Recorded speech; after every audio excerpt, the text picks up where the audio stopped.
The word heart is used nearly 1,000 times in the Bible, where it predominantly refers figuratively to the seat of thought, emotion, and will. Now, note such expressions as the thoughts of your heart, love God with all your heart, obey from the heart.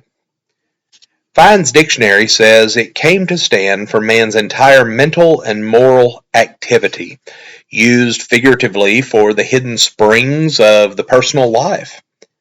Peter sees it as the hidden person in 1 Peter 3 and verse 4, the real person, hence who one really is, and this may signify either a good or a bad character. Well, when God sought a people from among the Israelites, he looked for those who would circumcise their hearts and be stiff-necked no longer, Deuteronomy 10:16. Paul expands this to the Romans as he wrote, "He is a Jew who is one inwardly, and circumcision is that of the heart, in the spirit, and not of the letter," Romans 2 and verse 29.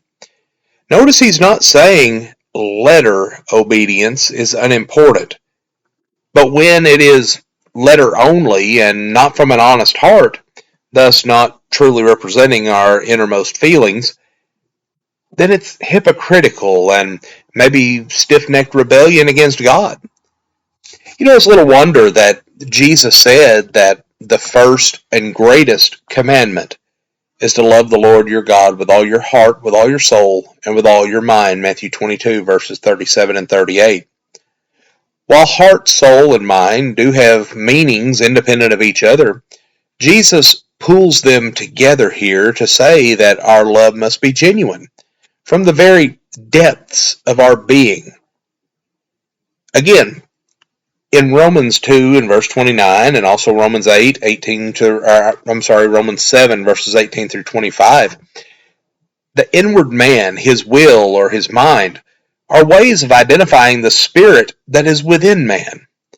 Paul acknowledges two laws in himself. First, the urge to satisfy the flesh versus this spirit, meaning his will, his mind, or the inward man. And this spirit desires to do the will of God. So through the mercies of Jesus Christ, he can say, I serve God with my spirit in the gospel, Romans 1 and verse 9, and I serve the law of God with my mind through Jesus Christ, Romans 7:25. Paul understood that to be carnally minded, meaning yielding to the desires of the flesh, meant certain spiritual death. But he thanked God through Jesus Christ that to be spiritually minded is life and peace, Romans 8 and verse 6. Now, Paul did not claim to be sinless. He acknowledged sin in his life, stating, I am carnal, sold under sin. For what am I doing? I do not understand for what I will to do.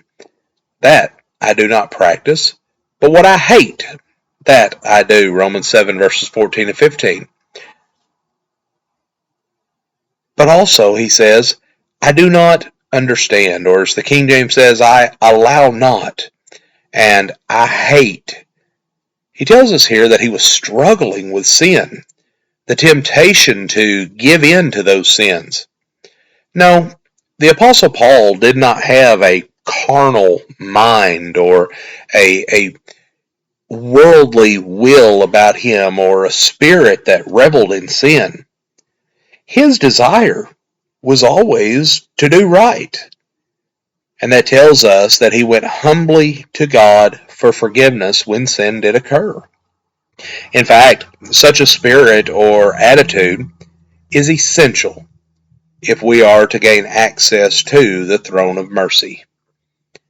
Friends, we want to thank you for joining us for our program today.